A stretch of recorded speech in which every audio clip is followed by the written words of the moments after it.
Oke, so hey what's up guys, ketemu lagi sama gue, si Furio3012 di channel YouTube gue. Seperti biasa, Kamis malam kemarin jadi penayangan episode terbaru dari Bang Dream AV Mujika. Dimana di episode kali ini kita cukup banyak ditunjukkan dengan para member Maigo, dan juga keterlibatan mereka ke masalah AV Mujika. Impresi gue secara singkat soal episode kali ini cukup oke, dan juga dengan cara yang mengejutkan tensi cerita mulai naik lagi, tapi bukan dari member AV Mujika. Oke, gue rasa cukup basa-basinya, mari kita langsung masuk ke pembahasannya.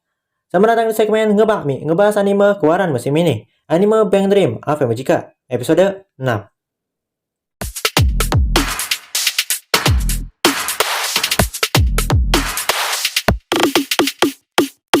Di awal episode, kita masih melanjutkan soal Tomori yang ngajak Saki buat main band bareng lagi.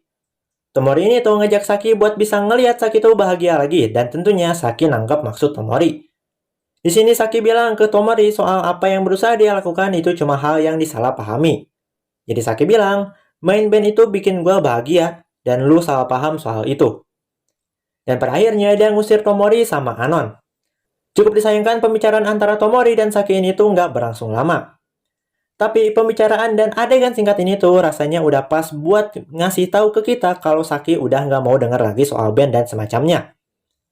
Di awal episode ini ada satu hal yang cukup menarik perhatian gue, adalah waktu Saki ngebuka buku yang isinya tuh memo-memo kecil dari Tomori. Dan itu pun buku Tomori, ya kan? Sama waktu Tomori mengusap memo yang udah diramas Saki dengan mata yang berkaca-kaca. Singkat, tapi dari adegan ini tuh kita bisa tahu kalau kedua karakter ini tuh tidak bisa melupakan satu sama lain dan juga care atau peduli satu sama lain. Tidak terucapkan melalui kata-kata, tapi kita bisa paham dan perasaan karakternya. Apalagi Saki yang ternyata dia tuh masih belum bisa melupakan masa bahagia dia waktu masih di Crush. Oke, kemudian setelah opening kita diperlihatkan pada member Maigo yang lagi siap-siap buat latihan. Di sini Taki nanya ke Rana soal apa itu kebahagiaan. Ini pertanyaan Tomori juga kan di episode sebelumnya yang malah dijawab sama Taki. Ya, begitulah. Terus Rana di sini ngejawab seenak jidat dia. Kayak konser lah, main gitar lah, main sama kucing lah, maca lah, apalah kayak gitu. Terus waktu Tomori sama Anon Mali datang, Taki sadar nih soal Tomori yang kayaknya lagi nggak mood. Otomatis dong, pasti Taki nanya ada apa. Anon ngejelasin apa yang bikin Tomori nggak mood sama semua kejadian yang terjadi di rumah Saki. Tentu Taki yang protektif banget ke Tomori, bilang ke Tomori buat gak usah terlibat lagi sama Saki.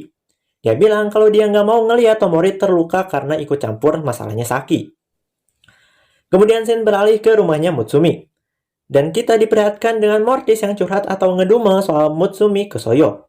Terus waktu Soyo mau pamit pergi ke sekolah, Mortis nahan Soyo dengan cara yang sama seperti Soyo nahan Saki. Deja vu dengan karakter yang berbeda.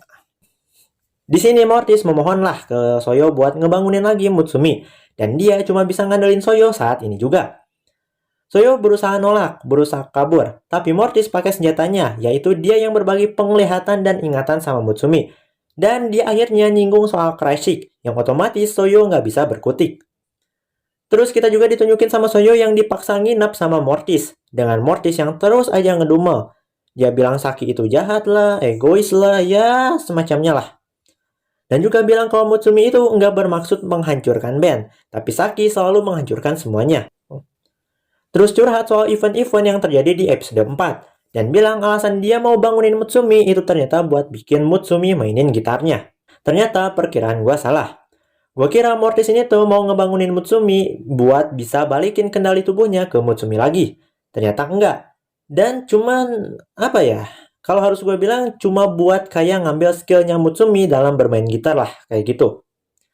Terus waktu Mortis ngelihat sepatu balet, Mortis ngira itu telepon dan langsung nyamber itu dari Soyo dan dalam tanda kutip nelpon dokter.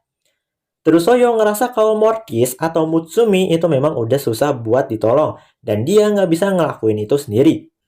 Akhirnya dia dapat sedikit pencerahan karena dapat chat juga dari Anon. Dia mikir member Maigo harus pada tahu soal masalah ini. Terus di sini Soyo ngikutin permainannya Mortis dan kita juga dikasih tahu kalau Mortis itu berusaha buat ngerebut gitar dan band dari Mutsumi karena Mutsumi itu kelihatan kesiksa banget. Dan akhirnya Soyo ngasih saran kenapa nggak nyoba buat main gitar bareng orang lain aja. Kemudian scene berganti pada member Maigo yang bisa dibilang khawatir sama Soyo yang udah 3 hari ngilang. Terus waktu Soyo datang ke live house bareng Mortis, Mortis ini tuh bersikap agak waspada, khususnya sama Anon yang lagi megang handphone. Di sini gue rasa Mortis itu nggak mau bikin Mutsumi atau dirinya sendiri tertekan dengan media sosial. Jadi viral, dikejar wartawan, dan semacamnya kayak gitu. Terus waktu Soyo mau ngejelasin apa yang terjadi, Rana langsung motong dengan bilang, dia tidur. Di sini Rana sebagai Noraneko benar-benar mendalami julukannya, ya kan? Kan kata orang, kucing itu tuh bisa ngelihat sesuatu yang nggak bisa dilihat sama manusia. Ada yang bilang itu adalah hal gaib.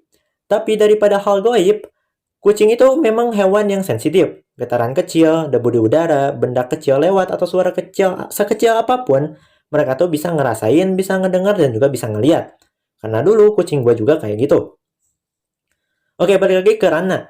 Dengan insting Noranekonya, dia tuh langsung bisa tahu keadaan Mutsumi yang memang punya kepribadian ganda. Tentu Mortis penasaran sama Rana dan berpikir mungkin aja dia bisa nolongin Mutsumi. Terus waktu Rana pergi, Mortis ngikutin Rana. Dan akhirnya setelah dua makhluk berambut putih itu pergi, Soyo ngejelasin keadaan Mutsumi ke member yang lain. Kita juga dilihatin dengan Mortis yang terus ngikutin Rana dan akhirnya bisa dikejar, karena Rana berhenti di space yang sekarang udah jadi parkiran. Neko, neko, neko, neko. Gua kira Rana ini tuh bakal terlibat dengan Mortis atau Mutsumi karena alasannya tuh adalah gitar. Kayak latihan gitar lah contohnya. Tapi mereka berdua justru malah terhubung dan terlibat dengan cara yang tak terduga. Kayak Tomori lainnya tuh yang terhubung sama Uika di It's My Go. Mereka terhubung karena Uika ngasih saran ke Tomori. Terus besoknya, Taki ngajak Umiri buat ngobrol. Di sini dia nanya ke Umiri apa member Ave Mujika pada tahu soal Mutsumi. Dan tentunya Umiri ngejawab apa adanya. Dia juga ngasih tahu karena Mortis juga lah yang bikin Ave Mujika bubar. Umiri di sini diperlihatkan kalau dia memang udah nggak peduli dengan apa yang sudah berlalu. Mau kondisi Mutsumi masih kayak gitu kek, pembubaran Ave Mujika kek, atau apalah kayak gitu. Dan karena sikapnya kayak gitu, Taki agak marah sama Umiri. Dia sampai nanya, lu beneran member Ave Mujika bukan sih? Kayaknya maksud Taki di sini adalah, kalau lu beneran member Ave Mujika yang bener-bener membernya, lu harusnya agak sedikit khawatir atau sedih karena band yang jadi tempat lu buat bermusik udah nggak ada. Apalagi soal membernya, yang dimana dalam kasus ini adalah Mutsumi yang punya kepribadian ganda dan udah sebulan sejak pembubaran kondisinya masih kayak gitu. Seenggaknya lu khawatir sedikit ke soal keadaan dia, kayak gitu. Kemudian Shin beralih dan nunjukin kalau Mortis malah nempel banget sama Rana. Tentu keadaan Mortis ini jadi bahan pembicaraan Maigo, dan ya, jadi hal yang harus cepat-cepat diselesaikan. Terus waktu Rana mainin gitarnya, Mutsumi kembali sadar, meskipun cuma secara mental. Kita kemudian diperlihatkan dengan keadaan mental Mutsumi dan juga Mortis. Di sini terjadi percakapan antara keduanya dan juga Mortis nunjukin ke Mutsumi kalau Ave Mujika itu udah bubar. Terus Mutsumi nanya ke Mortis, kenapa lu ngomong kayak gitu sih? Kan gue udah nitipin Ave Mujika ke lu. Terus nanya keadaan Saki itu gimana dan ada di mana. Di sini keduanya, baik itu Mutsumi ataupun Mortis, udah mulai punya keinginan kuat masing-masing. Dan karena keinginan kuat itu, akhirnya mereka berdua bentrok, yang mana bahkan bentrokan batin mereka sampai ke bawah ke dunia nyata. Oke, sedikit keluar dari pembahasan episodenya nih. Gue mungkin harus mengapresiasi seiyuu dari Mutsumi, yaitu Watase Yuzuki. Di mana dia bisa mengubah emosi suaranya dari Mortis yang lagi marah, terus ke Mutsumi yang lagi memohon, terus balik lagi ke Mortis, terus balik lagi ke Mutsumi dengan cara yang singkat. Gue ragu dia ngisi suaranya tuh misah, kayak bagian Mortis dulu nih, marah-marah dulu, baru setelah itu bagian Mutsumi. Gue ragu kalau dia ngakuinnya kayak gitu. Oke, balik lagi ke episodenya. Di sini bentrokan antara Mortis dan Mutsumi itu benar-benar parah lah. Bahkan sampai udah jatuh terguling dari tangga pun masih aja mereka ini debat. Dan itu juga sampai ke bawah ke luar live house. Dan juga jadi tontonan publik, bahkan Soyo sampai harus minta ke orang-orang buat nggak ngerekam dan juga ngelindungin Mutsumi. Nah, scene ini kan muncul di preview episode. Yang gua kira itu kan Mortis tuh diajak manggung sama Rana di jalanan. Jadi street performance lah. Ternyata enggak. Ternyata malah Mortis dan Mutsumi ngereok di tengah jalan. Kemudian scene berganti pada Nyamu yang lagi bikin konten di Ramen Galaxy. Gua kira bakal ketemu Masuki di sini. Oke, abaikan soal itu. Di sini setelah selesai bikin konten, Nyamu kan ngeliat handphonenya dan lihat kalau Mutsumi jadi trending topik. Tentu ngeliat kayak gitu, Nyamu makin kesel sama Mutsumi. Di sini mungkin Nyamu mikir, kok bisa sih lu debat sama diri lu sendiri aja bisa jadi trending topik? Dan gua rasa Nyamu semakin kesal dengan perbedaan bakat antara dia dan Mutsumi. Oh iya, ngomongin soal nyamuk nih, ada komen di Ngebahmi episode sebelumnya dan itu bikin gua kepikiran juga. Terima kasih untuk Puteri Safi Amazri 7741 yang udah ngasih pertanyaan yang bikin gue juga kepikiran. Kalau misalnya Maigo beneran yang bakal membantu setiap member Avemojika buat kembali terbentuk lagi dan mereka terlibat dengan masing-masing satu member, apa yang akan terjadi dengan nyamuk? Nyamuk kan seperti yang kita tahu nggak punya koneksi atau relasi sama member Maigo. Sementara di sini, khususnya di episode ini, member Maigo, all member malah, itu terlibat banget sama masalah Avemojika. Dan mereka juga terlibat sama Mutsumi, Saki, Umiri, dan juga nanti mungkin kemungkinan besar adalah Uika. Tapi gimana nanti dengan nyamuk? Siapa yang bisa mendorong dia buat balik ke Avemojika? Siapa yang bakal mensupport dia nantinya? Siapa yang bakal jadi tempat curhat nyamuk dalam tanda kutip nantinya? Apakah akan ada pihak lain yang bikin nyamuk balik ke Avemojika? Ataukah nyamuk sendiri yang bakal balik ke Avemojika atas kemauannya sendiri? Kalau misalnya harus gue bikin skenario yang agak memaksa ya, mungkin aja Ranna yang bakal terlibat sama nyamuk. Karena kan nyamuk dengan cara yang misterius selalu terseret ke jajaran orang-orang yang berbakat. Dan seperti yang kita tahu, orang yang paling berbakat secara alami di Maigo adalah Ranna. Ditambah mereka berdua juga kan sama-sama kucing, satu kucing liar, satu kucing garong. Mungkin aja yang bisa menyelesaikan masalah seekor kucing adalah kucing lain. Ya kan? Atau mungkin skenario lain, di mana nyamuk itu tuh terseret lagi oleh Mutsumi. Mungkin ya. Nyamuk masih belum kelihatan punya motivasi sendiri buat balik ke Avemojika. Dan gue juga masih belum bisa menemukan atau berspekulasi soal ini. Oke, balik lagi ke pembahasannya. Scene kemudian beralih pada Saki, di mana teman sekelasnya yang pastinya udah ngeliat video viral Mutsumi, langsung ngerubunin Saki dan membombardir Saki dengan pertanyaan-pertanyaan. Bahkan sampai nanya apakah benar Avemojika bakal comeback atau ya balik lagi lah. Di sini Saki yang ngedenger bentrokan antara Mutsumi sama Mortis tersentak dan rasa bersalah yang lebih besar muncul di dalam dirinya. Terus waktu dia kabur dari kelas, dia cuma bisa menyalahkan dirinya sendiri. Dan sekali lagi, Saki menunjukkan sisi paling lemahnya. Terus dia ketemu lagi sama Tomori sama Anon. Di sini Tomori nyampein apa yang dirasakan Mutsumi ke Saki. Tapi Saki ya berusaha menghindar.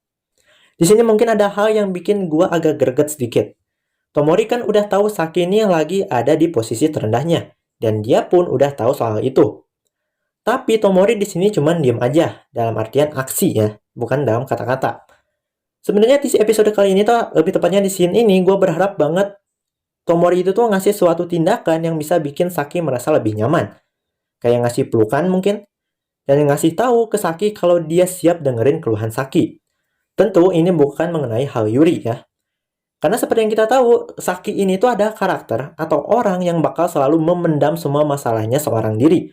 Dan tipe orang kayak gini tuh cuma butuh tempat atau orang buat dia tuh bisa ngeluarin unek-uneknya dan semua masalahnya. Yang ngelepasin stresnya lah kayak gitu ke orang yang tepat. Dan dalam skenario ini, karakter yang paling bisa seenggaknya cukup mengerti Saki saat ini ya Tomori doang. Apalagi kita udah lihat di flashback, di It's My Go, bahkan di awal episode ini juga, kedua karakter ini tuh seolah punya, bonding atau ikatan yang cukup kuat lah. Ditambah waktu Tomori ketemu Saki pertama kali kan, atau terlibat dengan Saki waktu masih di Crashik, Tomori tuh ngerasa hidupnya lebih berwarna, dan bukannya ini waktu yang tepat buat Tomori untuk memberikan warna pada kehidupan Saki yang sekarang lagi suram. Kayak Tomori tuh mungkin bakal kayak gini, gue bakal bantu lu sebagai balasan dari gue karena lu udah ngasih warna ke hidup gue. Kurang lebih kayak gitu. Tapi ya mungkin memang belum waktunya aja untuk scene yang cukup heartwarming kayak gini. Atau mungkin peran seperti itu bakal dikasih ke Uika. Who knows? Dan ngomong-ngomong soal Uika nih, di episode kali ini dia absen. Benar-benar nggak ditunjukin karakternya. Seperti yang gue bilang ya, setelah episode-episode sebelumnya, dia cuma naik turun doang perannya. Di episode kali ini, dia justru absen. Entahlah, gue masih bingung ini Wika mau digimanain karakternya. Sejauh ini dia masih belum punya fondasi bagi karakternya untuk bisa bergerak sendiri dan juga memajukan plot. Ditambah, Muse Indonesia malah ngeposting beginian di post community-nya. Apakah Wika akan jadi karakter yandere? Gue harap sih tidak. Mortis aja udah ribet, jangan ditambah sama Uika. Oke, balik lagi ke pembahasan. Kita kemudian diperlihatkan pada Soyo yang ujung-ujungnya mesti ngasuh Mortis. Dan di sini Mortis ngasih tahu ke Soyo kalau dia udah ngurung Mutsumi gara-gara berisik mau ketemu sama Saki. Terus dia ngeluh lagi mengenai beberapa hal, hingga pada akhirnya Soyo nanya ke Mortis soal rumah Saki.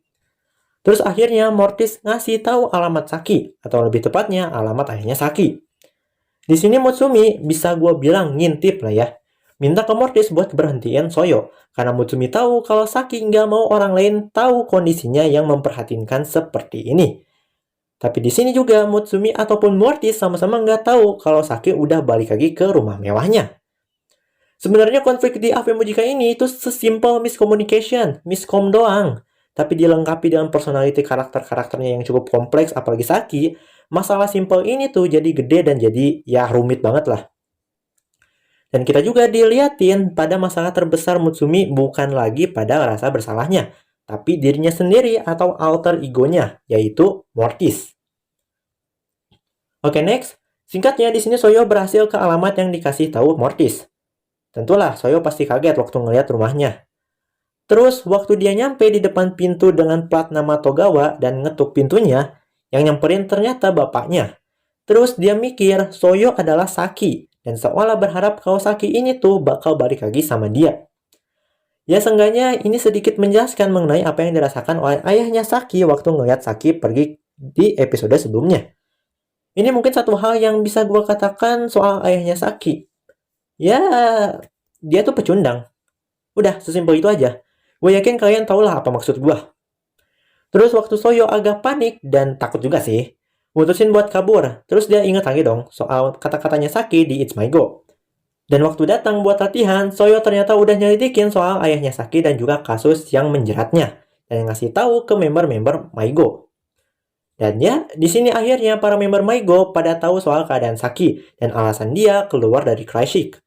Anan juga nambahin soal kata-kata Saki waktu di sekolah. Soal dia yang bilang kalau dia nggak tahu Cryshik lah, Ave Mujika lah, Mutsumi lah, segala macem lah kayak gitu.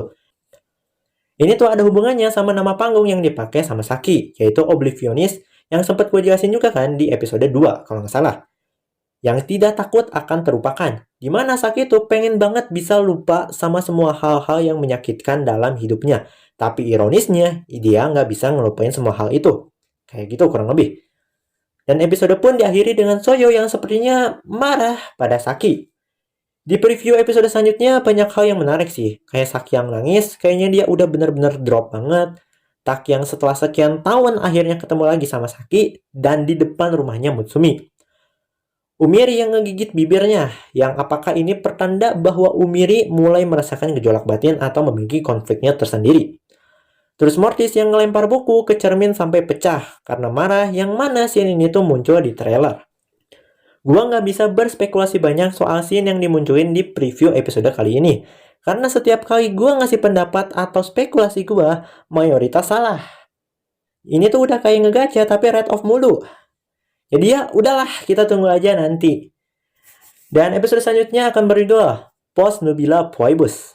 Baik, kita tunggu kelanjutan drama Bang Dream Ave Mujika yang kita sayangi ini. So itu ada guys video gua ngebahas atau mungkin nge-breakdown episode 6 Bang Dream Ave Mujika. Gimana menurut kalian? Kalau kalian punya pendapat lain silahkan taruh aja di kolom komentar. Dan mari kita berdiskusi dengan santai. Sekian videonya, gua Furyu 3012 pamit undur diri. See you in the next time in next video with next content.